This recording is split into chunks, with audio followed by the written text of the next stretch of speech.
Go for the pulls and the pools.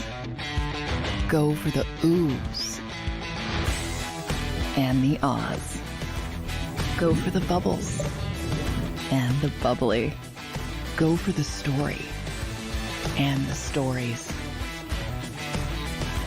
Go for the win. Go to Ocean Casino Resort. Book your trip at theoceanac.com.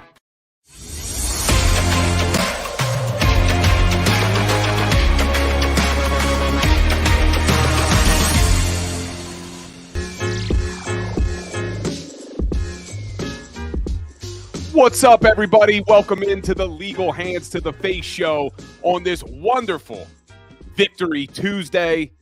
I already see some of my Power Hour crew checking in on the Legal Hands to the Face chat. I love it. What's up, Wine Niners Wine? But we have a great show scheduled for tonight. My man Mark Farzetta is going to be joining the show in a little bit. Dr. Chris Radcliffe, as always, to talk a little injuries.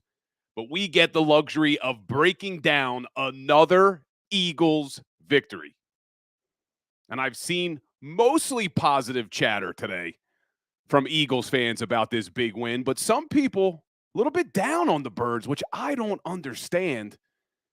After your Philadelphia Eagles just went into Arrowhead Stadium against Andy Reid and Patrick Mahomes, coming off of a bye, down by 10 going into the half, and they come out of there and they do what they just keep on doing, which is winning football games. The resiliency of this team under Jalen Hurts and Nick Sirianni and that veteran leadership is unlike anything I have ever seen. And your Philadelphia Eagles sit here at 9-1, and I can't wait to break it all down. But just a reminder, guys, this show is being simulcast on the JAKIB Sports Network, as well as my YouTube channel, Bill Colarulo, and Legal Hands to the Face Sports Talk. If you're only listening to the audio, we will upload the audio after the show. But be sure, guys, like, subscribe. Make sure you're not only subscribed to my YouTube channel, but make sure you're subscribed to the JAKIB Sports Network for all their shows. Because like I said earlier, some of my Power Hour crew is in the house. I do a daily show on the JAKIB Sports Network every Monday through Friday, 10 to 11, called the Philly Sports Power Hour. So some of you guys already heard how I feel about this Eagles win. But smash that like button, engage. Let me see you in the chat. If you're here, give me a little roll call in the chat. Want to see who's here for the Legal Hands of the Face show tonight. I'm going to take you up all the way to the 8 o'clock hour. We got a 90-minute show planned for today. And like I said, my man Farzy will be joining the show, as well as Dr. Chris Radcliffe. But you look at this game, and I understand that people are frustrated with some of the play calling from the offensive coordinator at times. I get it. But what you have to realize, and I said it all week, if you follow me on Instagram at Legal Hands to the Face, I was posting videos all week about this, that this wasn't a matchup between Jalen Hurts and Patrick Mahomes. That the true matchup in this game was the Philadelphia Eagles offense against the Kansas City Chiefs defense. This is not the Chiefs teams you are used to seeing, where they're just beating teams because they put up so many points on offense.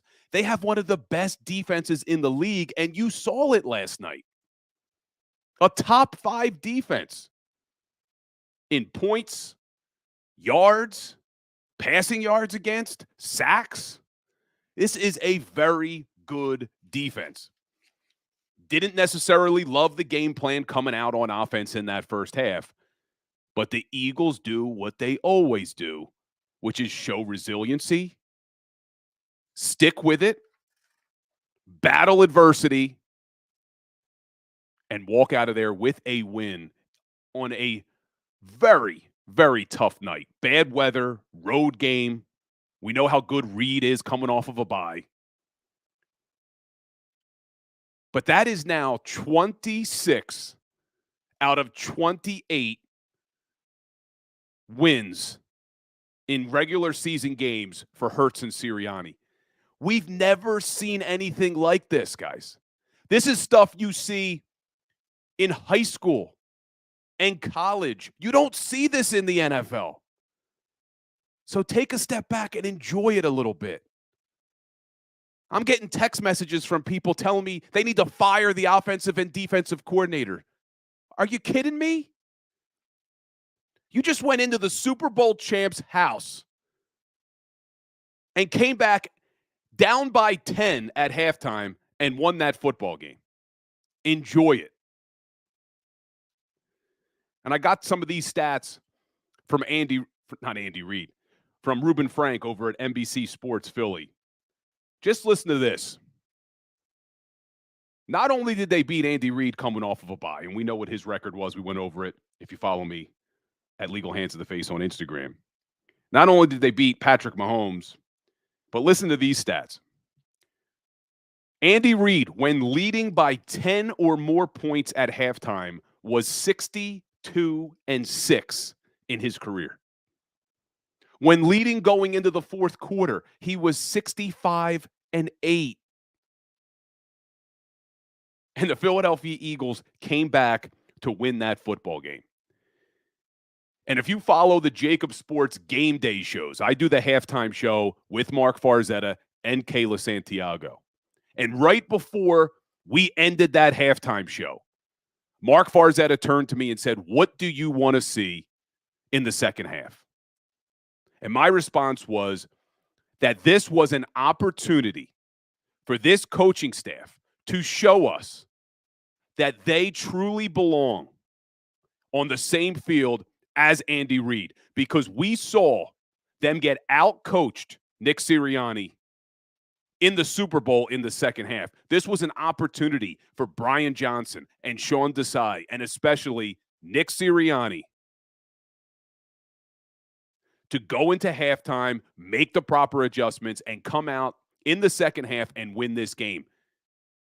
And they rose to the occasion. Was it always pretty? No. Did I like some of the play calling on the offensive side of the ball? No. But when you take a step back and look at what this team did last night, especially in that second half, you have to walk away impressed. You have to. And I see some of my Legal Hands to the Face crew checking in. Wine Niners Wine, as always. Xavier Spencer, good to see you. Godfrey Wilson checking in. Didn't doubt, even through some senseless offensive play calling down the stretch. Would like to be educated on why those plays. And we'll get there, Godfrey, because there were some plays that left a little bit to be desired. But again, they did enough. And I talk about a lot, if you follow me, there are really three keys to every NFL game that if you can win in these three areas, you're going to win a lot of football games in the NFL. The turnover battle, red zone efficiency, and third down.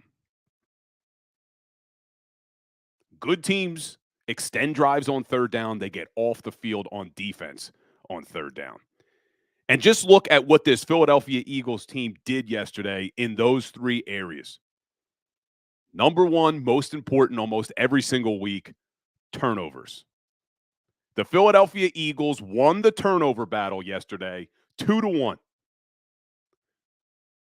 The one turnover the Eagles had, a miscommunication between Jalen Hurts and A.J. Brown. I understood what A.J. Brown was doing. He beat the guy off the line, thought he could take it deep. The problem was that wasn't what the play call was. Jalen Hurts didn't see him going deep. Jalen Hurts is trying to escape a blitz. He throws the ball to where A.J.'s supposed to be. He's not there.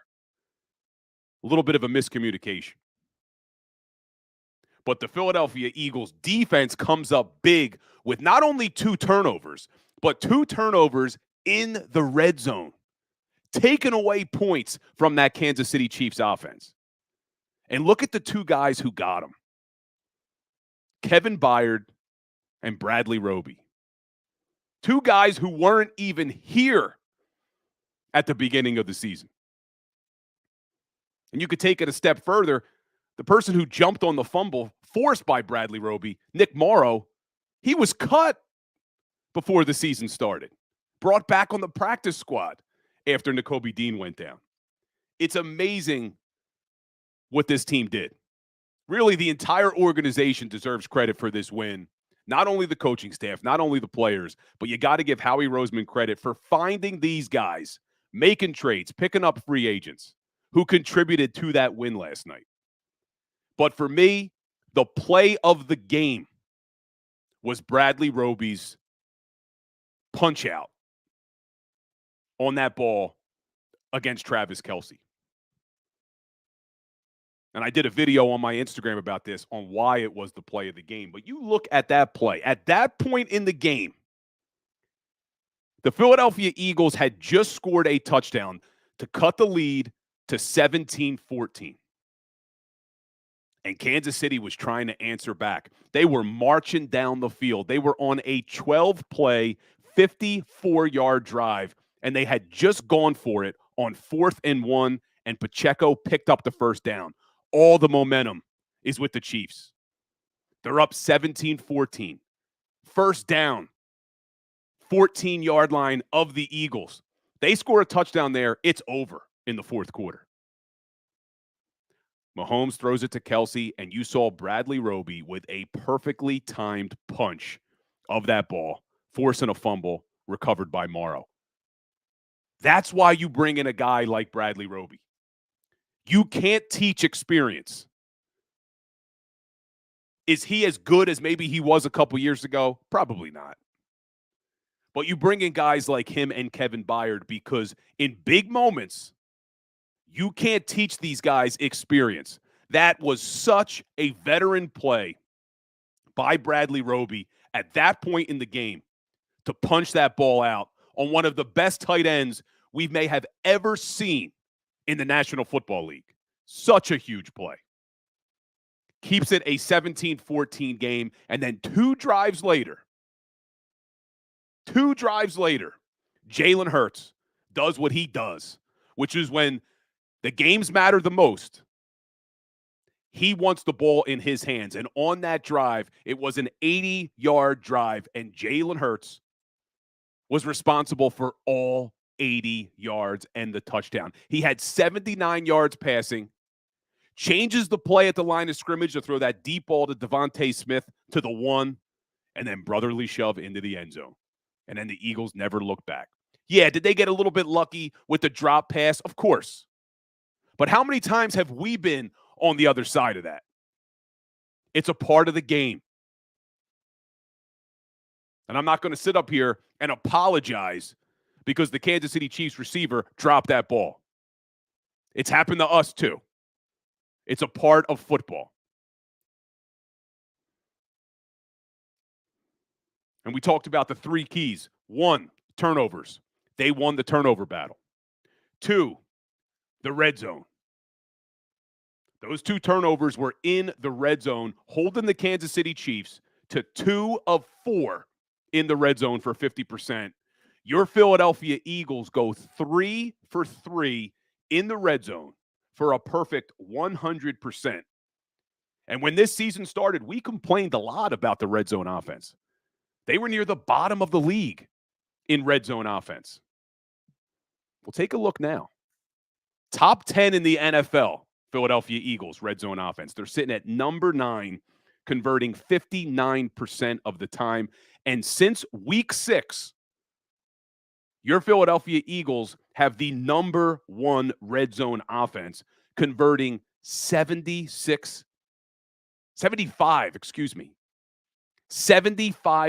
of the time. That is crazy. So I know a lot of people, and I see Frank Gallo in the chat, want to get on Brian Johnson and Sean Desai and these coordinators. You have the number 1 red zone offense since week 6. Was it pretty last night at all the time? No, it wasn't. Were there play calls I didn't love? Some of those bubble screens, didn't like them. But there were some good play calls in there too. And when you can go 3 for 3 in the red zone and you can hold another offense to 2 of 4, you're going to win a lot of football games. And then the last one was third down. Those are always my 3 keys: turnovers, red zone, third down. Look at what the Kansas City Chiefs did in the first half on third down. They went 6 of 8 for 75%. To put that into perspective, coming in, your Philadelphia Eagles had the number 1 third down offense at 50%. Chiefs went 75% in the first half. But in the second half, Sean Desai and the Eagles defense held Patrick Mahomes and the Chiefs to 2 of 9 for 22% on third down. 22%. And look, you can form the narrative any way you want that they dropped passes, that it was unlikely turnovers. That's football. That's football. Some of those drop passes are because the corners are there. You saw that Watson receiver for the Chiefs alligator arm that ball. He didn't want to get hit. I'm not going to sit up here and apologize for drop passes and turnovers for the Kansas City Chiefs. You got to make those plays. And the biggest number for me, 0 points in that second half. Now, one of the things that surprised me when we talk about how it wasn't always pretty was what happened on the offensive and defensive lines for this Philadelphia Eagles team in that first half. Defensive line coming in, number 1 in the NFL in rushing defense, only giving up 66 yards per game. And they let the Kansas City Chiefs go off for 121 in that first half. And even worse, 6.1 yards per carry. Coming in, this Eagles defense was holding teams to 3.7 yards per carry. But they let the Chiefs go 6.1. But they regrouped. You look at the second half, held them to 47 yards. And 0 points. I don't care that you think it was a fluke turnover in the red zone. They forced that turnover. They forced it. The guy punched the ball out. That's a great play. That is a great play. Why are we trying to take away great plays by our Eagles players? I thought that was a big win for the Philadelphia Eagles. And you look at the offensive line giving up 5 sacks in the first half. After halftime, 0 sacks. Completely shut down that very good Chiefs pass rush. Look, the Chiefs, I told you, they were a good defense coming in. I don't know why people were surprised at this. They were number 3 in the NFL in sacks coming in. Number 2 in points against. Number 5 in passing yards against. This was a good Chiefs defense. And the Philadelphia Eagles did what they had to do to put enough points on the board to win this football game. And I want to just read some of these damn stats because it bothers me that Nick Sirianni doesn't get as much credit as I think he should get. Because I know this team is talented. I know they have a lot of talent. But you look at what this team has been able to do over the last 2 seasons, and you cannot do that without a good head coach who has built a strong, winning culture like Nick Sirianni has. It's furthered by Jalen Hurts and this leadership group they have with Brandon Graham and Jason Kelsey and Lane Johnson and Fletcher Cox. But it starts at the top with Nick Sirianni, and you look at some of these numbers, and it's insane what this Eagles team is doing. 28 games. They're 26-2 with Jalen Hurts and Nick Sirianni. Sirianni becomes only the 6th head coach since 1970 to start seasons 9-1. Look at the other 5 coaches who have done that. Tony Dungy, Mike Shanahan, Marv Levy, George Seifert, and Don Shula. And now Nick Sirianni. That is crazy to me. And you look at his record as a head coach in 3 seasons, how he is not getting any credit to be coach of the year in the NFL blows my mind. He's number 5 in the odds to be coach of the year.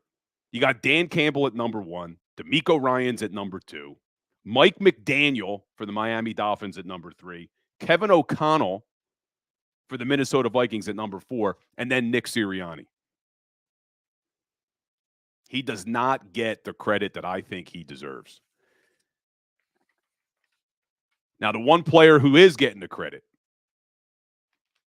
Jalen Hurts, has now leapfrogged to number 1 in the MVP odds, as he should. You look at some of these numbers I'm going to read to you about Jalen Hurts, and this is just wild to me. There's a lot of them. And some of these were put out by the Philadelphia Eagles media department. Jalen Hurts, only the 4th quarterback since the 1970 merger to start 2 seasons 9-1 back-to-back.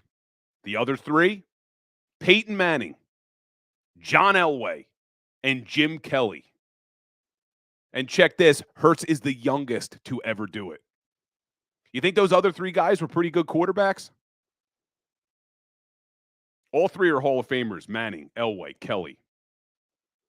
Jalen Hurts, 13 straight regular season wins versus teams with winning records. He's the only quarterback to do that since 1950. Jalen Hurts, 4th quarterback since 1950 to win 26 out of 28 games. The other 3, Tom Brady, Jim McMahon, and Joe Montana. You look at the numbers that this guy is putting up. Now, wins are team numbers. But you have to have a good quarterback to be able to do some of the stuff they're doing. Jalen Hurts, 13-1 in his last 14 road games. Jalen Hurts, most rushing touchdowns by a quarterback in his first 4 seasons. He passed Cam Newton with 34 and then added a 35th, and he's still got games left this season. He's going to shatter that record. This one from Jeff Kerr over at CBS. Jalen Hurts has now won 7 straight games when trailing by 10 points or more.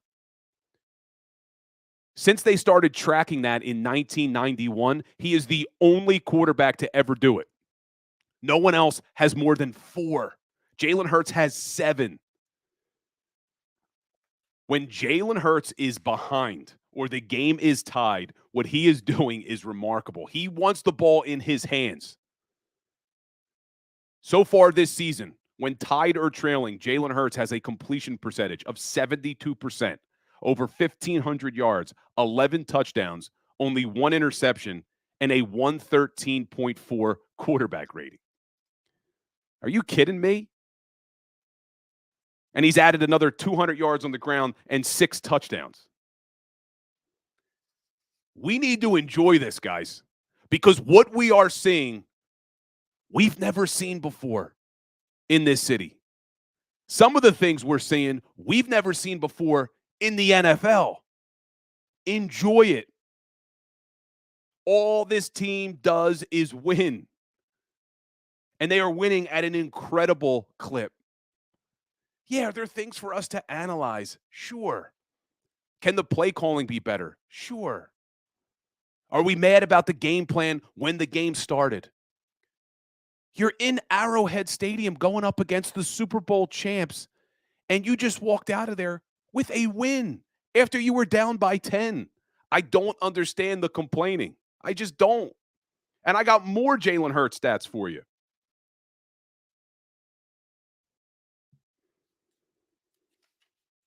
But I'm going to stop with the stats. I'll stop with the stats because I could go all night with Jalen Hurts. And we got to get Farzy on. We got to get Farzy on shortly. So we'll talk more about Jalen Hurts later. But we do need to take a step back and enjoy the fact that you have the best team in the NFL. We have seen it. Watch NFL Red Zone on a Sunday. There is no team that is perfect. No team. And Xavier Spencer just took the words right out of my mouth in the chat. No team is perfect. This team is really good. Really good. And all they do is win. That's all they do. So we got to start enjoying it. And look, I get some of the complaints about the play calling on offense. I don't understand anyone who could be upset with Sean Desai. That one blows my mind. What we have seen from Sean Desai over the last few weeks has been remarkable. This is a guy who hasn't had the same secondary since training camp. You had Zach McPherson go down. Avonte Maddox go down. Justin Evans goes down. You had Terrell Edmonds as a starter. They ship him out. Kevin Byard's been here 3 weeks. Reed Blankenship was hurt. Darius Slay's missed a game. James Bradbury's missed a game. Sidney Brown's missed games. Bradley Roby, they sign him. He plays 2 games. Then he's out. You got a linebacker that wasn't even here to start the season. You got another linebacker that you cut and then had to re-sign. How anyone can complain about the job that Sean Desai has done with the personnel that he has on defense is insane to me. To be able to get these guys coached up the way Sean Desai got these guys coached up against the Super Bowl MVP, Patrick Mahomes, a generational talent, I get that their receivers aren't what they used to be. But you still look at the job that this team did in that second half in holding them to 0 points, 2 out of 7 on third down, forcing a turnover in the red zone in the second half, an interception in the red zone in the first half, with guys who haven't been here even a month, is amazing coaching by Sean Desai and his coaching staff. Brian Johnson, at times, still bothers me with his offensive play calling. I understood the theory last night. I understood the theory when they're bringing pressure like that, especially interior pressure, to try to throw some screens. Love the screen plays to DeAndre Swift. Love those screens. The bubble screens to the receiver. You throw one to Devontae Smith on the left. Doesn't work. You come back with the same exact play to Julio Jones on the right. Doesn't work. They got to get those plays out of the playbook because they can't run them. We've seen it from the beginning of the season. They can't run them. But things are getting better. One of the big complaints about Brian Johnson was his red zone play calling. You have the best red zone offense in the NFL since week 6. And even with how bad they started, they're still in the top 10. But we'll talk about all of this after the break when we bring my man Mark Farzetta on the show. Usually Farzy joins the Power Hour on Thursdays, our Thursdays with Farzy, but it's Thanksgiving. So he was gracious enough to join the Legal Hands to the Face show tonight. So stay tuned. We'll be right back, guys, with Mark Farzetta. Go to get your game on. Go for the beers. Go for the cheers. Go for the hit and the hits. Go for the stakes and the stakes. Go to get your parlay on. Go to get your party on. Go for the scene. Go for the screens. Go for the gallery. Go for the win. Go to Ocean. Visit theoceanac.com to plan your visit. At Pond Lehocky, we've recovered billions of dollars for our clients, and we're confident we can do the same for you. With over 250 years of combined courtroom experience, we've helped over 100,000 injured clients obtain some of the largest settlements in Pennsylvania. One conversation is all it takes to help you and your family get back on track. If you've been injured in an accident, give Pond Lehocky a call. They're carving them up and good play calling along the way. First and goal at the 6.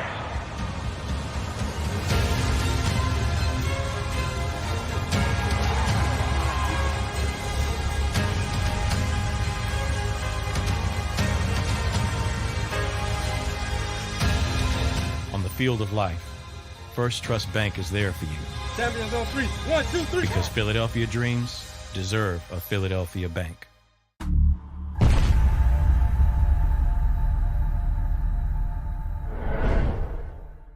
We're here to show you a better way to spend your state income taxes and get the money to where it's needed to most to the thousands of qualified kids. What we like about Blocks is they really know where the need is. This program ensures that their dollars come 100% into these kids for their tuition assistance. If you are able, Blocks makes the EITC piece go very quickly and very smoothly. Turn your PA state tax liability into need-based scholarships and receive a 90% tax credit.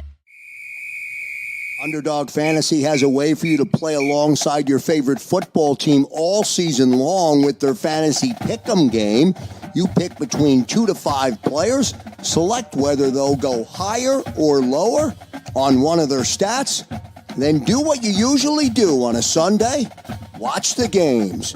You can win up to 20 times your money in a single game by going 5 for 5. It's a fantasy game, and the Sports Betting Show wants you to get involved. Go to UnderdogFantasy.com. When you sign up, use the promo code WIN, and Underdog will double your first deposit up to $100. That's UnderdogFantasy.com. Use the promo code WIN.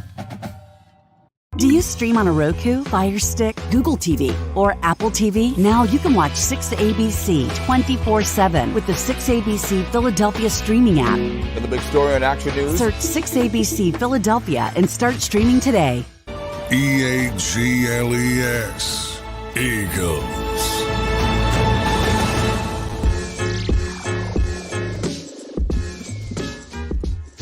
What's up, everybody? Welcome back into the Legal Hands to the Face show. And we are joined by my man, Mark Farzetta. What's up, Farzy? Aren't you sick of me yet? We spent enough time together yesterday. Birds 365, pre-halftime, little posts during the game, obviously, and here we are together. One person, even assuming that you and I are related, even as close as brothers at this point. So, compliment to me to think that I was Mark Farzetta's brother. I can't wait to spend Thanksgiving with you. I'm coming over.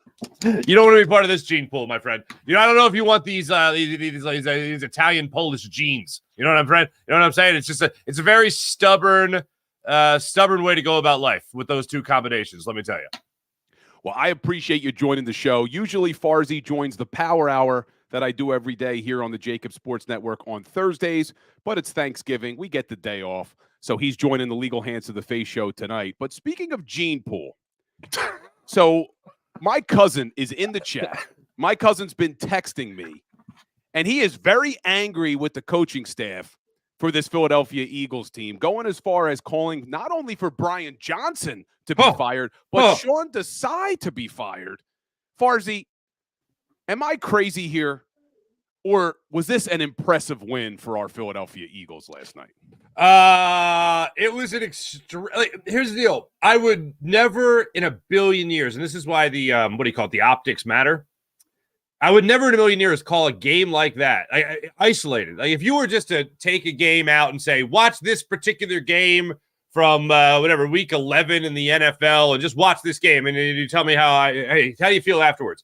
And I would watch this game, and I'd be like, that game sucked. That game was boring. Both teams couldn't get anything going offensively. That was not a great game. So it's weird to look at that game knowing everything that went into it and be like, damn, that was an impressive win for the Eagles. It wasn't pretty offensively, but when push came to shove, they needed to make a deal. They needed to make a big play. They did that in the game. Defensively, I'm not just going to brush aside the idea of Bradley Roby punching out that ball from Travis Kelce's hands. I'm not going to just brush aside Kevin Byard being able to pick off that ball in the end zone. Those are things that we need to celebrate that this Philadelphia Eagles defense did. The unfortunate instance is that the Eagles offense didn't do so great for the vast majority of that game, but they needed to go in. People just, they almost take it for granted. They went into Kansas City and they beat Patrick Mahomes and the Kansas City Chiefs, and they beat Steve Spagnuolo and his defense after getting their tails handed to them in the first half. They came out in the second half, did not surrender a sack after surrendering 5 in the first half, and they came up with 10 more points. 14 more points than they did in the first half. So for me, That's a very impressive win. And one of the things that I absolutely love coming out of it is the fact that Jalen Hurts has now won 7 games where he's been down double digits. The next quarterback since 1991 has 4, okay? The quote from Jalen Hurts after the game when he was asked about adversity, especially and specifically in this game last night, he said calmness. You know, what's the thing that makes you, what separates you guys from other teams? And what are you thinking when you guys go down double digits? And he said calmness. That's what I think. Calmness is what I think about. And I'm like, that is the perfect answer for that. Because if you don't want that guy as your quarterback, the guy that is calm in the stormy waters, then I don't know who you want. But I know I want Jalen Hurts to be my quarterback when my team is down 10 points. And that is something that not a lot of NFL teams can say, that they have that much confidence in their team and their quarterback in the second half of a game when they're down double digits. And you can certainly say that here in Philadelphia about Jalen Hurts. I said it before you came on, Farzy. We really have never seen anything like this. And not only in Philadelphia, in the NFL, the rate that this team is winning football games is unbelievable. But it's hard for everybody to enjoy it because all we care about is a Super Bowl. I get it. I want a Super Bowl as well. But you're right. You just went into Arrowhead Stadium on the road. You didn't even mention, I think, that Andy Reid's coming off of a bye. We know how good he is. Down by 10, and they find a way to win that football game. Well, let me ask you, because you're throwing a lot of praise at Jalen Hurts, as you should. Why do you think Nick Sirianni doesn't get as much credit as I think he deserves on the national level? Because he's an offensive-minded head coach who doesn't call plays. And even if you're a defensive-minded head coach who doesn't call plays, you're not going to get all the respect in the world. Like, it goes down to one of my favorite lines from any movie ever. And I know it's a random one, but it's the movie Office Space, where the Bobs are just kind of looking at the guy and they're really like, so what is it you say you do here? Okay. Well, Nick Sirianni has people skills. He is good with dealing with people. That's when I look at Nick Sirianni. And it's not just the fact that he's got people skills. It's also the fact that he's a hell of a game planner. I mean, people just gloss over the idea because they think about some high school movie about some coach giving a rah-rah speech. It's not just about that. It's about finding the right button to not only motivate a team, but make a team maintain focus. And after they improved to 8-1 when they beat the Dallas Cowboys, and everyone was talking about the same thing that they've been talking about all season long. It's not the prettiest thing in the world, but yet somehow magically the Eagles are 8-1, and now they're 9-1. You are what your record says you are. It's as simple as that. That's the only thing that matters. They're not looking at point differential right now and be like, well, that team's definitely going to win the Super Bowl, even though, what does this tell you? So the two teams that lead the NFL in point differential right now are the Baltimore Ravens, can totally see that, and the Dallas Cowboys. So that goes to show you right there that point differential ain't the biggest deal in the world. And we all know how well their defense is scoring points. So although I'd love to see the Eagles blowing out teams left and right like the Cowboys, the Ravens, and put up a total of 127 points for a point differential, which is pretty damn good, I'll just take the team that always finds a way to win, because in every game, no matter how good you are, you're eventually going to run into a buzzsaw. And what's going to happen when you face that buzzsaw? Are you going to respond to it and you're going to play well against it? Are you going to be able to combat that adversity? The Eagles have proven time and time again, no matter what the adversity, they're able to overcome it, with one exception. And we know that's the game against the New York Jets. But I think it all comes to Nick Sirianni. It all falls on Nick Sirianni's plate to make sure that this team always maintains that focus. He praised the team's resiliency after the win last night in Kansas City. He praised their calmness, their fortitude, and everything else. And I think Nick Sirianni deserves a ton of credit.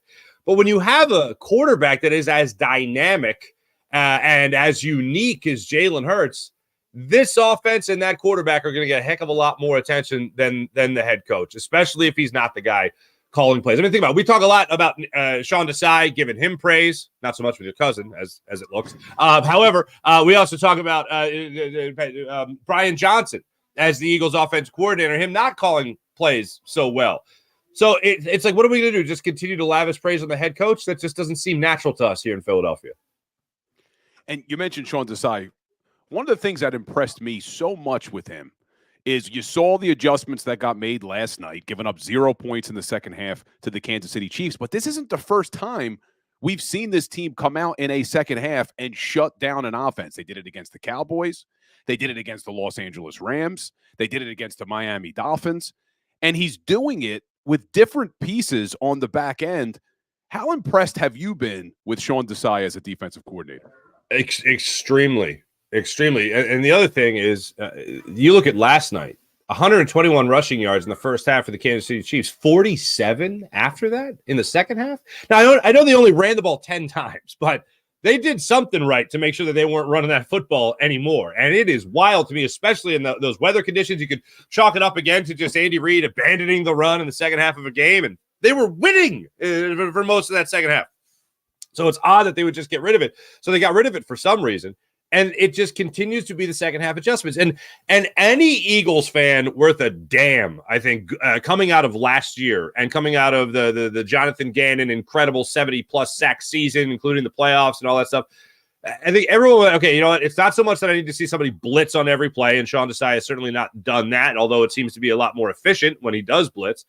It's the fact that he's able to make second half adjustments. Going back to that word adversity again, what's going to happen when you face it? What's going to happen if your game plan all of a sudden it's not looking so hot in the first half of a game? What are you going to do when you get back to the drawing board for the 30 seconds you have to do that at halftime? What's going to happen when you talk to your captains? What's going to happen when you talk to your defensive leaders on this team? What's going to happen? Well, I'll tell you what happened. They go and they make adjustments. So that, to me, is the absolute best way to compliment a guy like Sean Desai, is that he'll listen to the guys around him and he'll make the right adjustments in the second half. If the game plan wasn't right, he'll make it right come the second half. And that is what's been so comforting about having him as a defensive coordinator, is the second half adjustments. And you look at that Kansas City Chiefs offense, even though we've all said they're not the offense they've been in the past, they were still a top 5 passing offense in the NFL going into that game. And Eagles did a pretty good job in the passing game. Would have liked to have seen them better against the run in the first half, but like you said, clean some things up in the second half. How important is the return of Bradley Roby going to be for this Eagles defense? You saw it last night. He played about 50% of the snaps, still probably working his way back into game shape. But how important is his addition at that slot corner position? Tremendous. I mean, look, I'm rooting for Eli Ricks and I'm rooting for Sidney Brown, and I would love for all of a sudden Avonte Maddox to be healthy again, but that ain't happening. So he is by far your best option by a huge majority as the nickel corner on this Philadelphia Eagles defense. And seeing him be able to go out there, the two guys that really stuck out to me defensively last night, the guys that weren't on the defensive line, I should say, is obviously Bradley Roby by punching that ball out, and Kevin Byard being able to intercept that ball in the end zone. Going into the bye week, we all talked about getting healthy, and I was talking about, I didn't hear too many other people talking about it, but the potential of Kevin Byard kind of learning that position in Philadelphia, 2-time All-Pro, learning the new surroundings, learning the new playbook, learning the new defensive coordinator, trying to build any type of camaraderie at the NovaCare complex throughout the 2 weeks that they didn't have to play a football game after they beat Dallas. And it looked like everybody was on the same page. Now, you could argue in the Byard situation that it was all about Travis Kelce. He had faced Travis Kelce before. He had a lot of success against Travis Kelce previously in his career. And then you argue more about Bradley Roby coming back and showing that he could be healthy. When you see Bradley Roby go out there and play aggressive and play physical, and the few times that Sean Desai had guys at the line of scrimmage looking to jam, looking to have some jam coverage there, that to me showed me that he was more than ready to come back, and the Eagles handled him properly before the bye week, and being able to make sure that when he came back, he was going to be at 100%. That to me is a huge deal for the Eagles, to make sure that they have a guy at the nickel corner position who they trust. And that guy is Bradley Roby. And for him, like, people talking about luck. Oh, the Chiefs turned the ball over. You can't count on that. Oh, really? I can't count on that. I can count on the Eagles defense making a play, because that's exactly what they did in this game. They made plays. That's not luck. That's making a play. Kevin Byard going up to get that ball on Patrick Mahomes. That's not luck. That's making a play. Bradley Roby punching that ball out. That's not luck. That's called making a play. And that's what this Eagles defense did in the Super Bowl winning season. And that's what they look like they're doing again this year. And we talked about it on the pregame show. That had been one of the differences with this defense to start the season, is they had 20 takeaways in the first 9 games last year. They only had 11 so far before that game this year. But, hey, get 2 takeaways in that game. That is big, goes a long way. But we'd be remiss if we didn't mention, Farzy, Roby did get beat on that bomb that got dropped by Valdez Scantling. So It was good. I like Roby too. I Yeah, think he's going to help out a lot in the slot. But, man, if he catches that football, we may be talking a little bit differently today. However, there was still going to be 1 minute and 45 seconds left on the clock. And the way Jalen Hurts has played this season when behind, I'm not saying that there's no way they don't come down and tie, but there's probably no way they don't come down and at least take the lead. Or, excuse me, at least tie the game, because it would have only been a 3-point game at that point. Yeah, I had the same thought. I'm like, okay, so you're going to give the ball back to Jalen Hurts after that touchdown? All right, let's see how that one turns out. And you know what? I'm going to continue with the positivity here. Bradley Roby was just in Valdez-Scantling's head. Simple as that. That's why I dropped it. He didn't want to get it punched out, even if he did corral it. No, that was all luck. Look here. I'm going to say this. It's okay to acknowledge in a lot of those plays that, yes, the Eagles did have luck, but the turnovers I don't chalk up as luck. The turnovers were great plays made by the Eagles defense. The drops from either Watson or Valdez-Scantling, that was luck. But the Eagles and the Chiefs both failed to make plays in big situations throughout that game. The Eagles defense continued to give the Eagles offense opportunities to still make the big play to win the game. And when push came to shove, you saw the Jalen Hurts 41-yard pass to Devontae Smith to the 1-yard line. And then, oh, look, who scored? Oh, yeah, that was Jalen Hurts with the tush push up the middle for the touchdown. So for me, yes, everyone had some luck involved in that game, but the Eagles were able to capitalize on more of their opportunities. Yeah, and look, that's happened to us before. We could go back to Super Bowl 57. Quez Watkins should have caught that damn ball. We may be holding up a Lombardi trophy last year. So I agree with you. But let's talk about Andy Reid for a second. So yeah, that lucky bastard. Leading 2 franchises in wins. He's all lucky. Great coach, obviously. Understatement to say he's a great coach. He's one of the best to ever do it. But we talked a little bit on the pregame show, and you said, what's the difference between Andy Reid when he was in Philadelphia versus Andy Reid when he was in Kansas City? And we all talked about some different things. But how crazy is it, Farzy, that it's almost like Andy Reid's career has come full circle now? He was in Philadelphia with Donovan McNabb, a great team, a really good defense under Jim Johnson, but they never had any wide receivers. And now they're in Kansas City. They have Steve Spagnuolo, a great defense, a good quarterback, one of the best to ever play at the quarterback position, and they have no wide receivers. It's amazing to me that Andy Reid literally has come full circle in his career. Yeah, it is pretty insane. The other thing that jumps out to me here about this particular season with Andy Reid is how much it does remind me of the early years of him here in Philadelphia. I should say the majority of the years of him here in Philadelphia, especially with Steve Spagnuolo, because what's really interesting to me in terms of points per game, I haven't double-checked this, but I remember using this in years past, this stat, and I haven't looked at it in a while, so I'm pretty sure this is still accurate. I don't think there was a single year between Andy Reid, in the Andy Reid era here in Philadelphia, where his offense was ranked higher in points per game than Jim Johnson's defense was ranked in points allowed per game. I think the defense was always ranked above the offense in terms of points allowed per game, which is just an interesting stat there on the average. So he had a little bit of a cushion there when it came to his offense and the type of defense that he was having run, and Steve Spagnuolo seems to be following that type of tradition, I'll put it like that, when it comes to not allowing big plays, bend but don't break, and then bottom line, not allowing touchdowns, as they went into that game yesterday, tied with the Ravens, I believe it was, for the fewest points allowed per game this season.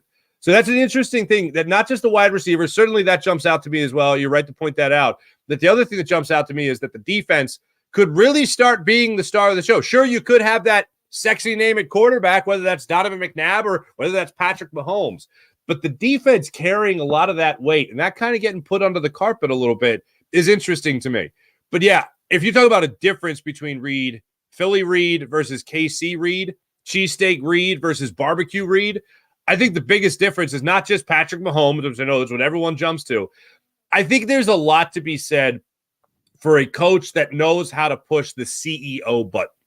And that's one thing that I will praise about Nick Sirianni. Here's what I do great, and here's what I could delegate and trust the people around me to do a good enough job of making sure that our winning ways continue. The Andy Reid that's in Kansas City, I think, does a much better job of delegating to the people around him, whether that was Doug Peterson as an offensive coordinator. Andy Reid had talked about how Doug was really calling a lot of the plays in the second half of their games, which actually, if you go back and look through the history of Andy Reid, the second half wasn't Andy Reid's success point. The first half was Andy Reid's success point. No better example of that than the Super Bowl they lost to the New England Patriots. But beyond that, he really trusted Eric Bieniemy with his offense. Now Eric Bieniemy is out there in Washington, as we all know. But the ability to delegate to what's around him, I think, is really what makes Andy Reid a much better coach. And also not abandoning the run to the point that he did while he was here in Philadelphia. And overall, just as a grand scheme comparison here, a little bit of a general scheme comparison here, think about your first job versus you at your second job. You make your mistakes in your first job. You go through it and you go, all right, you know what? I kind of felt maybe I fell into a little bit of a groove there, and I would have done this different to put myself in a different groove and correct these mistakes. And now at the second job, you know how to correct those mistakes, and you can kind of start fresh with that experience. That's exactly what Andy Reid did in Kansas City. And credit to him, he's been to 3 Super Bowls. He's won 2 of them. And unfortunately, that parade was never given to us here in Philadelphia, courtesy of Big Red, as his players like to call him. Let's hope Sirianni delivers one for us. What do you think? I'm all but guaranteeing it. Let's go. All right. Well, before I get you out of here, it's amazing because as exciting as this big win was, it's already Tuesday, Farsi. And Thursday's Thanksgiving, and there's a big game at the Link on Sunday. Are you worried at all about this short week with the holiday mixed in, that this could be a tough game for the Philadelphia Eagles? Let's put it this way. I don't like the Eagles in Dallas coming up in a couple of weeks here. And if I had to say there was another game that was going to threaten the Eagles, it was going to be this game against the Bills. And I don't have a lot of respect for the Bills. Anybody that turns the football over the way that Josh Allen is turning the football over doesn't really garner a lot of respect. And when you have thrown interceptions in 7 straight games, at least one interception in 7 straight games, and you've had your ups and your downs over the last 6 weeks of the season, really ever since you went to London to take on the Jaguars, that doesn't really put fear into me. So when you have a tough schedule and you're coming off an emotional game like this against the Kansas City Chiefs on the road, and then you're coming back to Philly, you got the like you mentioned, the holiday here thrown into the mix here. There's a chance, and I'm not the person that likes waving this flag because I wasn't a player. Spoiler, I never played in the NFL. But man, if there was ever going to be a letdown game, if there was ever going to be a game you're looking past, this would be the game that you're looking past. That's the only thing that scares me about it. Now, there's one thing that does give me confidence they're going to win this game. And by the way, let me just say this. I think they do win this game against the Buffalo Bills. But if I had to pick another one that the Eagles could lose, it would be this one, more so than the San Francisco 49ers. Putting on that Kelly Green jersey ahead of this game with the Bills, the players love that jersey. And every once in a while, it's a good thing to have a visual change. Make sure that you're hitting that different gear. And to me, that could be it for the Eagles. And they're going to win because they're wearing Kelly Green. I'm not saying that, but it could just help the mindset going into it. I've talked to players in the past where they've talked about the effect of a jersey. Like Connor Barwin, for instance, talking about wearing the all-black jerseys, being like, I just felt faster out there. Like, I don't know what that is, but that's what he said, and I'll go with it with Connor Barwin. And you look at this Eagles team that loves that Kelly Green, and you have Devontae Smith talking about how that's something they should be wearing all the time. They know that they're looking at the stands, and the fans are all wearing it, and they love seeing it. I think bottom line is the Eagles are going to beat the Bills because they're the better football team. But overall, I think if there's going to be any kind of visual off-the-books change, it's going to be that type of uniform change with the Eagles. I find it just an interesting little tidbit. Not the reason, not blowing it out of proportion, but just an interesting little thing that's when it's hidden at this point in the season, and I love it. And that's what I think. We talked about Nick Sirianni, what makes him such a great head coach. Is over the last 2 seasons, you haven't seen the Eagles susceptible to those letdown games or those quote-unquote trap games. They're ready every single week. He preaches that win this week, win today, win this meeting, win this practice, and it resonates with the team. So I'm not worried, even though it's a short week and you got the holiday. I think this team will be ready to play. But yeah, with that holiday always comes football.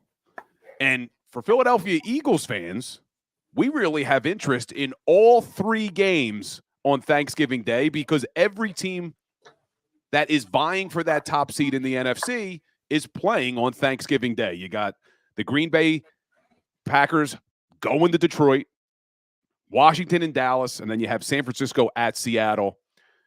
Of the 4 teams vying for the NFC with the Philadelphia Eagles, the Lions, the Cowboys, the Niners, and the Seahawks, who do you think loses on Thanksgiving Day? You know, there is something about the Lions playing on Thanksgiving Day, and I have a ton of respect for the Detroit Lions. The Green Bay Packers are coming off an emotional win. They kind of started going in the tank early in the season when they lost to the Lions in a Week 4 matchup, I believe it was. And the Lions have really taken off since then. The Lions did not play well against the Chicago Bears. They were only able to fight back barely at the last 3 minutes of that game to score 17 points to secure that win. It's an interesting thing here, but the Packers have raised my eyebrows as far as the chance they have to beat the Lions here. That's the only game that I'm kind of looking at being like, all right, this one could be a bit of an upset. The Commanders... There's no worse time for Sam Howell to face the Dallas Cowboys than right now. Like, you're saying how you thrown 12 picks this year, tied for the NFL lead with Josh Allen for interceptions, and now you're going to go face DeRon Bland? Okay, get ready for pick 6, number 5, a new NFL record. He may set the record. Yeah, he may set the record on Thanksgiving Day. And the Seahawks, I mean, speaking about teams respect and don't respect, I don't respect the Seattle Seahawks. And I think the San Francisco 49ers are just going to have their way with them on the night game on NBC for that. So the only game that I'm looking at right now that makes me go, maybe there's an upset is the Detroit Lions falling to the Green Bay Packers, which obviously would be a great favor to the Philadelphia Eagles. I know you got to run, but before you do, what's Farzi's favorite thing to eat on Thanksgiving outside of the turkey? Outside of the turkey, I love mashed potatoes and corn. Now, for our fellow Italians there, as I mentioned earlier, I have Polish influence. Thanksgiving was always a Polish holiday in my house. Christmas Eve, always Italian. My mother, the sweet lady, she is Polish holiday. So we never had lasagna. I never had like the baked ziti or anything like that. So for me, what I always loved was I loved the mashed potatoes and corn with stuffing and gravy. I don't mind if my food touches. I don't mind mixing my food. But the thing I always loved was the mashed potatoes and corn with a little bit of stuffing and a whole spoon, a ladle full of gravy over top of it. That was my favorite thing when it comes to Thanksgiving. And my grandmother putting the kielbasa on the table. That's one of my, it was the grossest thing in the world. It was in a cast iron bowl that looked like it came from Poland, like from the First World War. And it just would sit in the middle of the table and it wasn't cut. You had to cut it yourself. And it was just this big, windy kielbasa sausage sitting on the middle of the table. And they'd have a little cocktail sauce for the Medigans in the room. All right. They'll use an Italian phrase from the Polish side of the family. And you dip it in that. And it was the greatest thing ever, man. That's what I loved about growing up with Thanksgiving. Well, you have a great Thanksgiving, Farzi, and I'm looking forward to talking a little Seven Fishes as Christmas Eve gets closer, me and you. It looks like there was a hostile takeover in the Farzetta family, and it looks like I'll be hosting the Seven Fishes this year. So I'm really excited to cook the whole thing, man. Can't wait. Awesome. Happy Thanksgiving. I will see you on Sunday at the Ocean Casino before the Buffalo Bills game, my friend. Sounds good, my friend. See you then. Later, brother. Mark Farzetta, always great when he joins the show. I see some of you guys in the chat asking how many espressos he has. He's been going strong all day. He did the post-game show till probably 2 in the morning last night right here on JAKIB. Had his show this morning from 6 to 7 on the Farzi show. He's joining my show tonight. He's got another show after this. Farzi is a hardworking man, does a great job. Love when he joins the show. But when we come back, we are going to be joined by Dr. Chris Radcliffe. Thankfully, not a lot of injuries to talk about. But I want to talk to him about Dallas Goedert. They didn't put him on IR, so that's a good sign. Maybe he's coming back sooner than we thought. We'll talk a little bit about Jalen Hurts' knee. And then we'll see what Dr. Radcliffe's favorite thing to eat on Thanksgiving is. So stay tuned, guys. We'll be right back. Go to get your game on. Go for the beers. Go for the cheers. Go for the hit and the hits. Go for the stakes and the stakes. Go to get your parlay on. Go to get your party on. Go for the scene. Go for the screens. Go for the gallery. Go for the win. Go to Ocean. Visit theoceanac.com to plan your visit. At Pond Lehocky, we've recovered billions of dollars for our clients, and we're confident we can do the same for you. With over 250 years of combined courtroom experience, we've helped over 100,000 injured clients obtain some of the largest settlements in Pennsylvania. One conversation is all it takes to help you and your family get back on track. If you've been injured in an accident, give Pond Lehocky a call. They're carving them up and good play calling along the way. First and goal at the 6.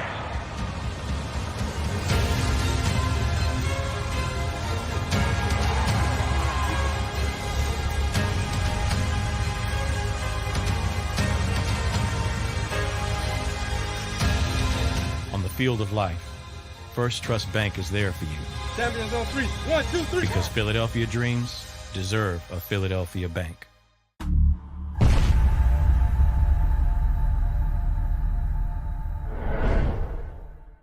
We're here to show you a better way to spend your state income taxes and get the money to where it's needed to most to the thousands of qualified kids. What we like about Blocks is they really know where the need is. This program ensures that their dollars come 100% into these kids for their tuition assistance. If you are able, Blocks makes the EITC piece go very quickly and very smoothly. Turn your PA State tax liability into need-based scholarships and receive a 90% tax credit. Underdog Fantasy has a way for you to play alongside your favorite football team all season long with their fantasy pick'em game. You pick between 2 to 5 players, select whether they'll go higher or lower on one of their stats, then do what you usually do on a Sunday. Watch the games. You can win up to 20 times your money in a single game by going 5 for 5. It's a fantasy game, and the Sports Betting Show wants you to get involved. Go to UnderdogFantasy.com. When you sign up, use the promo code WIN, and Underdog will double your first deposit up to $100. That's UnderdogFantasy.com. Use the promo code WIN. Do you stream on a Roku, Fire Stick, Google TV, or Apple TV? Now you can watch 6ABC 24/7 with the 6ABC Philadelphia streaming app. For the big story on Action News, Search 6ABC Philadelphia and start streaming today. EAGLES. Eagles.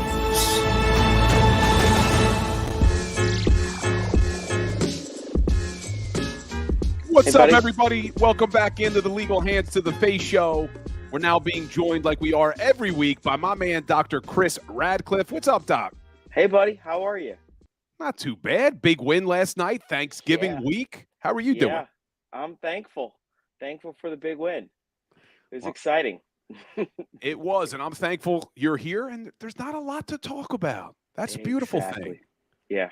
Beautiful thing. But, guys, if you don't know Dr. Radcliffe, he is a spine surgeon in Cherry Hill, Summers Point, New Jersey, at the Spinal Disc Center. I tell you guys every week, Harvard, Duke Medical School, one of the smartest men I know, and an all-around great dude, and an Eagles fan. So does it get any better than that? But, Doc, let's talk a little bit about Jalen Hurts. A lot of people still concerned about that knee. Looked like he did wear a brace last night on that knee, but he was moving around a little bit better. Give us some good news about what you're seeing with Jalen Hurts. Yeah, I mean, he indicated that the bye week was tremendously helpful for him. And as you saw, I'm sure in the reports, in practice, he was practicing without the knee brace and was moving around pretty unencumbered. I don't think it's a bad idea to wear the brace out of an abundance of caution during the game. You know, I was concerned about the sacks and certainly that. Just there's so much force going on when he's sacked and he hits the ground that I was concerned that something would be shaken up. But overall, I thought that he was moving really well, and it's consistent with the story that we've been told, that this is a bone bruise that is just going to painful, but it's going to resolve with time. And I think that it's not going to be an issue going forward. The knee's not unstable. It's not an ACL. It's not something more serious. I think that's great. Well, that is good news for Eagles fans, because this guy, all he does is win. I read some stats before you came on the show. It's amazing what Jalen Hurts has been able to do in 2 years as the Eagles starter. It really is. I mean, you Well, see the odds. MVP, buddy. oh, MVP I know, candidate. man. He jumped Yeah. up to the top. I see Yeah. somebody in the chat, Ken Lewis, saying Jalen unfortunately won't win the MVP. People like fluff stats more than wins, but Jalen Hurts is now your favorite to win MVP. He's got to stay healthy. Obviously, they have to keep winning, but that'd be a beautiful thing. But here's what I love about Jalen, Doc. He don't care at all about that MVP. All he wants is a Lombardi trophy. That's all that guy is about, and that's why we love him in this town. Yeah, and look, I mean, you got to credit the guy for perseverance. I mean, he's clearly been hurting from this knee injury for weeks, and he just disregards it and just stays focused on the game, keeps moving forward. I mean, he's limited because he's hurting, and it's hard to control that. But I got to tell you, I really respect the struggle through adversity. Yeah, it has been impressive. I mean, you even saw what he did last year. Clearly, that shoulder wasn't right.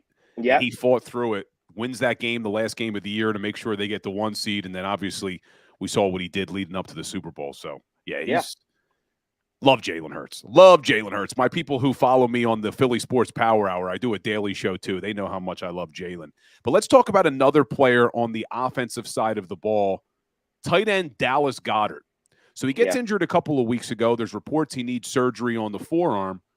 But the Eagles don't put him on IR, which means they think he's coming back before 4 games. What can you tell us about that injury, and why didn't they put him on IR? I'm surprised, honestly. I mean, the typical recovery for a forearm fracture for weight bearing and for what Dallas is doing is somewhere around, like 6 weeks to 3 months. It does sound like he got surgery early and it was stabilized early. And, depending on the sort of specifics of the fracture, if it's what we call comminuted, meaning there are a bunch of different the bone is splintered into like a number of pieces, that means it's less stable. It sounds like I would infer from the way they're treating it that this was more of a simple fracture, meaning just 2 pieces, pretty easy to kind of hook together, and that therefore they're expecting an earlier recovery because the bone itself is inherently more stable. So I think that it's really encouraging. That would be great news because we also saw another tight end get injured last night, Grant Calcaterra. I think it was an ankle is what was being reported. They haven't given us any other details. I haven't heard any other details through any other channels. But yeah, it does sound like he has some sort of ankle injury. The reassuring piece is that he was seen walking in a boot out of the locker room after the game. So, I think you can infer from that it's not a fracture. If it was a fracture, they would definitely not let him weight bear on it. He would have been in a cast. So it's probably a soft tissue injury, probably a sprain of some kind. And it's just going to be a question of when he can move around pain-free. And, these guys really rely on their muscles to help stabilize the joints. That's why they work out and exercise so much, because the muscles are also stabilizers of the joints. So by having good muscle tone, they can sometimes overcome ligament injuries that would otherwise impair their performance and keep them from walking or moving. So hopefully that's a good sign. Yeah. Now, that's really all we need to talk about with Eagles injuries, which is great because we've said that before. This year, they haven't been as healthy as they were last year, but the good news is outside of Avonte Maddox, Zach McPherson, Sean Bradley early in preseason, most of these injuries were kind of soft tissue, things that they could come back from. So let's hope that continues. These guys keep getting healthy. But let's go around the NFL real quick and talk about Aaron Rodgers. You and I have talked about him before. Yeah. The only reason I'm rooting for the Jets to start winning some damn games is because I want to see if this guy could really come back from that Achilles tear that quickly. Because if they're not in playoff contention, there's no reason for him to come back. We've talked about it before. How shocked would you be if Aaron Rodgers comes back and plays this season? I would be absolutely floored. I felt, and all my other colleagues who I talked to, we felt that this would be a season ender. The issue with these Achilles tears is that it's really hard to repair that tendon. There's not a lot of good blood flow there, so it doesn't heal really well. So you have to be very careful with post-operative restrictions. You can't push these Achilles tendon injuries, and so you have to give them time to heal, which means that there's a lot of time to heal, a lot of time for stiffness, and that all limits them before they can start, weight bearing and running and doing, obviously NFL stuff. So I am stunned that he's already on the sidelines, moving around, and I still would be shocked if he made it into a game and played. But I guess anything's possible. And Go maybe 40-year-olds. maybe you could answer this one, Doc. Why do we see so many Achilles ruptures in the NFL? And it seems like there's a lot of them this season. Kirk Cousins just had it. Zach McPherson, who we talked about earlier, that's why he's out for the year. Why so many Achilles ruptures in the NFL? I think that it's just a function of what they're doing and where they are. I mean, they're like kind of dealing with like a lot of forces. Their upper extremity and their torsos are moving in one direction often, while the lower extremities are moving a different way. I think in that way it's even different than soccer, where for the most part, presumably, like their kind of whole body is focused on the ball. And I mean, there's a whole contact element to it also. So I think that what happens with these Achilles tendon ruptures is that essentially your foot is planted, and you're kind of you contract the Achilles, you contract the gastroc muscle, and at that point, like, because the tendon can't pull the foot backwards into the right position, the tendon itself just snaps. It may be that there's some concerns. There's some medicines that can affect the Achilles tendons, specifically fluoroquinolone antibiotics, and there's, I guess, maybe some concern about steroid injections affecting it. But I don't think that's the case in these guys. These guys aren't on like long-term antibiotics or anything. I think it's just an issue of just the forces and the fact that they're pivoting and moving. It's like the negatives. If you think about working out and bench pressing, it's the negatives that are really hard when you're kind of like stretching the muscle out, for example, like while you're still bearing weight. You have to do that in a really controlled, slow manner. And what's happening with these guys is that that muscle is being forced to stretch out for whatever reason, but it's also contracting simultaneously, and the push pull is just too much for it. It's like my biggest fear, man, is blowing an Achilles when I'm jumping around like an idiot working out. But yeah. Well, I got a really tough question for you now, Doc. It's Thanksgiving week. Thanksgiving's in a couple days. We're recording this on Tuesday if you're listening on the audio podcast. But I just asked Farzy what his favorite Thanksgiving item is. So what's Dr. Chris Radcliffe's favorite Thanksgiving item outside of the turkey? All right. So by way of background, I'm from Louisiana. So we do things a little differently in New Orleans. Actually, it's turkey gumbo, which usually you have the next day. And so you can take, pieces of the turkey meat. People even use the carcass, and then they'll put in some andouille sausage and thyme and roux and make a delicious gumbo out of it. It's really good. And that's awesome. The other thing that's pretty classic and pretty exciting is, obviously everybody has stuffing. We do oyster stuffing down there. And I've heard of that. I've heard of oyster stuffing. So yeah, it's really good. And there's a whole ton of, amazing desserts as well. Bread pudding and pumpkin pie and making me hungry, man. Yeah, it's a food city. So and I mean, besides that, like there's just the normal delicious Louisiana food like gumbo and sort of shrimp etouffee and all that stuff. So crawfish etouffee. So it's a lot. You got to come prepared to eat, and you got to be focused to get through those meals. You going back down there for Thanksgiving, or you staying up here? I'm staying up here. I'm going back down there for Christmas, but we'll have a whole blowout down there. We'll eat. I'll need like a wider camera so I can fit on the screen. Yeah, bring for some the birds back in the man. playoffs. Yeah, especially that turkey gumbo sounds good. But yeah. Well, look, you have a great Thanksgiving, Doc. I appreciate you always making time to join the show, and we'll connect next week, hopefully after another Eagles win against the Buffalo Bills. Absolutely. All right, thanks, buddy. All right, brother. Happy Thanksgiving. Bye. Dr. Chris Radcliffe joining the show like he always does. So knowledgeable I tell him all the time, I don't like that we have him on the show because it means we have injuries to talk about, but he's such a good dude, so knowledgeable. It's nice to talk to him, but I like talking to him about other teams' injuries, hopefully not Philadelphia Eagles injuries. But, guys, we're going to keep it right here. We're not going to take a break. We're going to just finish this out. And I see Wine Niners Wine in the chat asking me what my favorite Thanksgiving item is outside of the turkey. You know, and I asked Farzy and I asked Dr. Radcliffe, I should have an answer, but I like everything, man. I really do. I would say my favorite Thanksgiving item outside of the turkey is probably sweet potatoes. I love sweet potatoes, and we're going to have sweet potatoes and regular potatoes. I'll probably go both because I like putting the gravy on the mashed potatoes as well, but big fan of sweet potatoes. My grandmother used to make like the candied yams, so they were really unhealthy, lots of sugar, but that was good stuff. Xavier Spencer checking in with a little mac and cheese. I actually picked up 6 pounds of mac and cheese today from Bobby Shea. They do a good job over there. Jonathan Gregory liking sweet potatoes. Big fan of the sweet potatoes.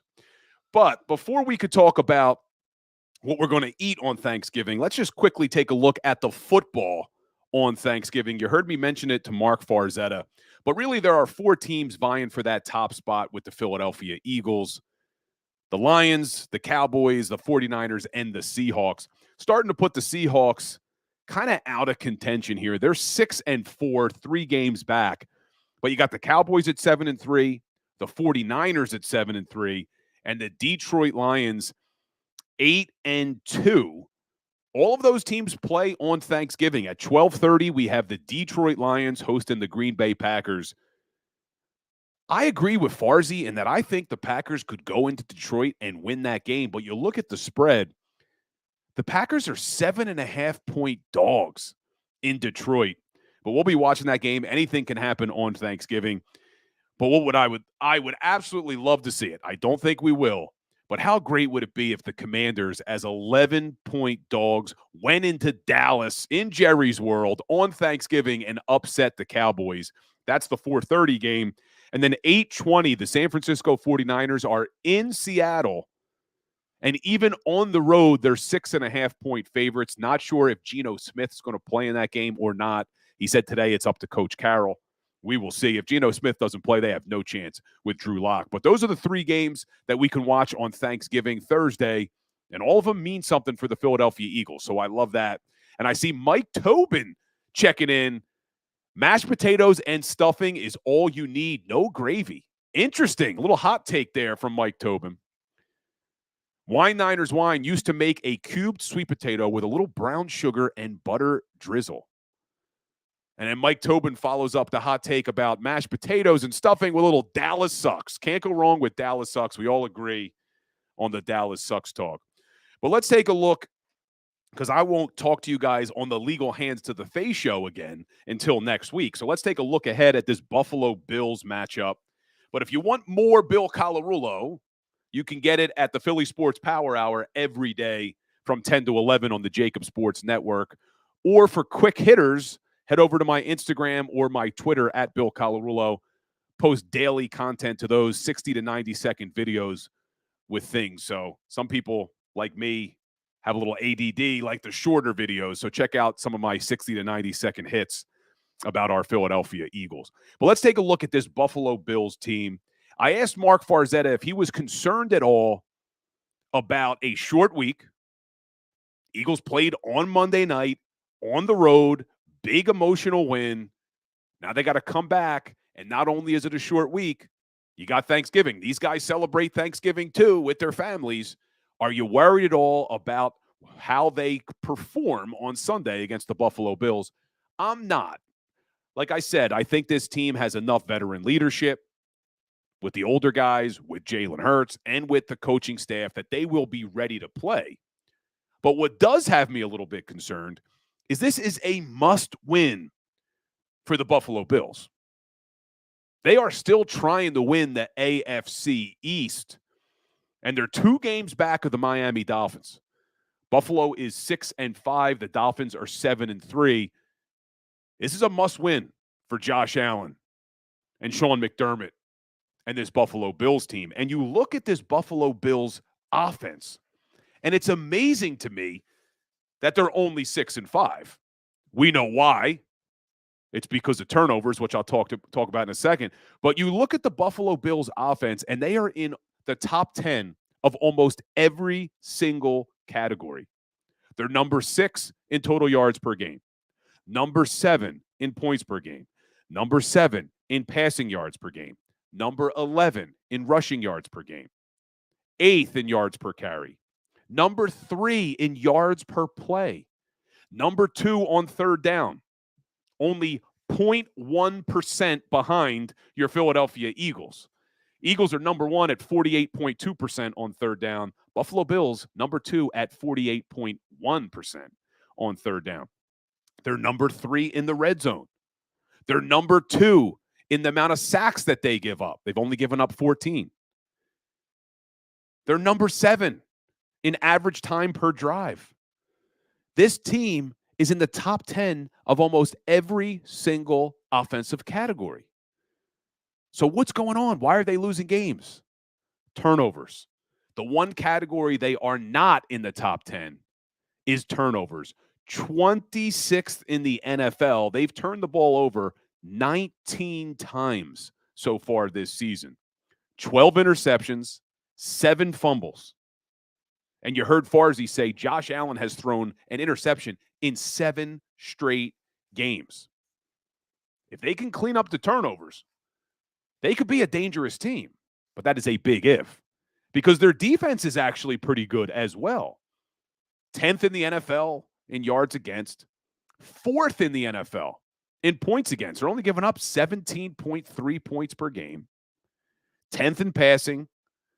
Struggle a little bit against the run. 27th in yards per carry against. So let's see if the Eagles can establish the run on Sunday. But they are 2nd in the NFL in takeaways. So I told you they have a problem with turnovers on offense. They actually do take the ball away a lot on defense. The problem is they're different games. You look at the 6 wins for the Buffalo Bills. In those 6 wins, they've only turned the ball over 5 times, and they've taken it away 14 times for a turnover differential of +9 in their 6 wins. And in their 5 losses, it's the complete opposite. 14 turnovers on offense, only 5 takeaways for a -9 turnover differential. You talk about a Jekyll and Hyde, it's the Buffalo Bills. When they win, they get takeaways, they don't turn it over. When they lose, they don't take the ball away, and they turn it over a lot. And like I started this show talking about the Kansas City Chiefs game with the Philadelphia Eagles, what are our 3 keys to every game? It's turnovers. Got to win the turnover differential. We also talk about red zone. Buffalo Bills red zone, number 3 in the NFL, 66%. And then we talk about third down. Buffalo Bills only 0.1% behind the Philadelphia Eagles on third down. So this is going to be a battle. Thankfully, it is in Philadelphia. But this team, just like the Kansas City Chiefs defense, can get after the quarterback. So this offensive line cannot afford to come out like they did against Kansas City. Buffalo Bills are number 2 in the NFL with 39 sacks this season.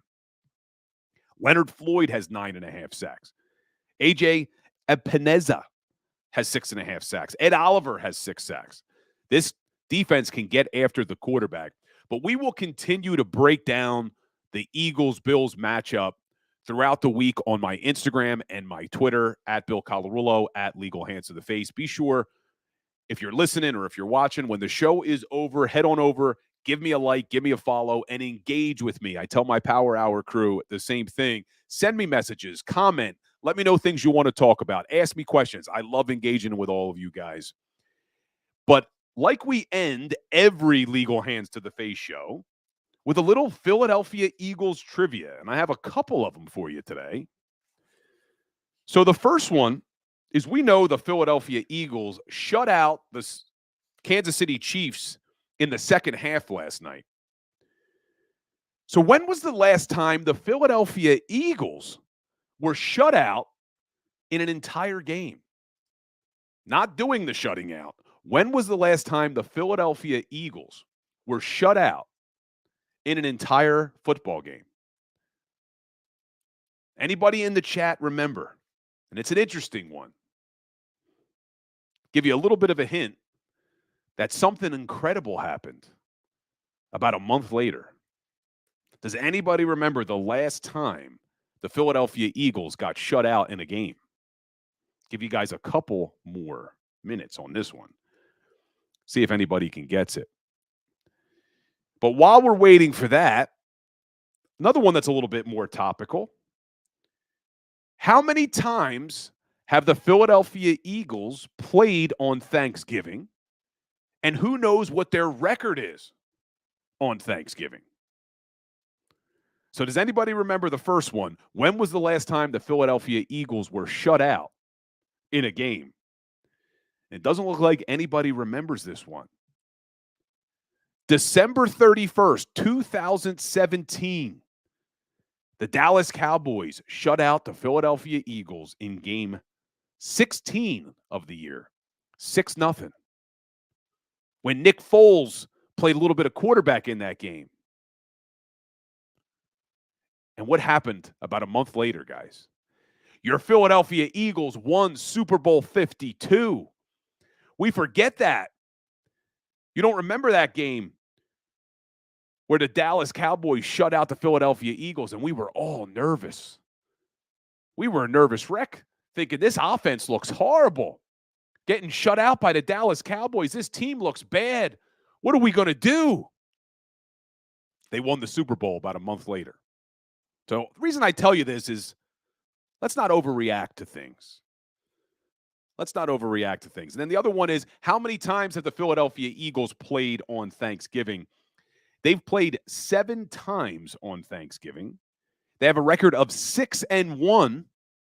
But unfortunately, the last time they played on Thanksgiving, they got crushed. That's the only loss they have.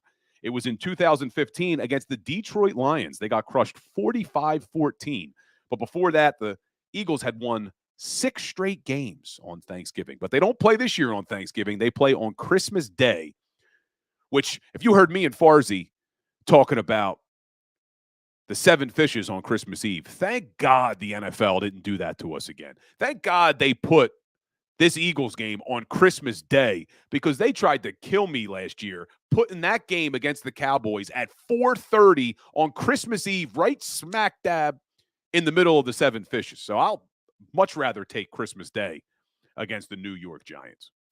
But guys, I appreciate you all spending this 90 minutes with me. Like I said, hit that like button for me if you can. Hit that share button for me if you can. Check me out on all your favorite social media channels, at Legal Hands to the Face, at Bill Colarulo. And if you want more every day, Monday through Friday at 10 o'clock, right here on the JAKIB Sports Network, the Philly Sports Power Hour. I want to wish all of you a very happy Thanksgiving. If I don't see you on the Power Hour, just want you to know I really am thankful for all of you who engage and like and comment and follow me on social. It really means a lot, guys. I do appreciate it. I am thankful for all of you. Happy Thanksgiving to you and your families. Let's hope we got another big Eagles win on Sunday. And as always, go Birds. Go for the pulls and the pools. Go for the oohs and the ahs. Go for the bubbles and the bubbly. Go for the story and the stories. Go for the win. Go to Ocean Casino Resort. Book your trip at theoceanac.com.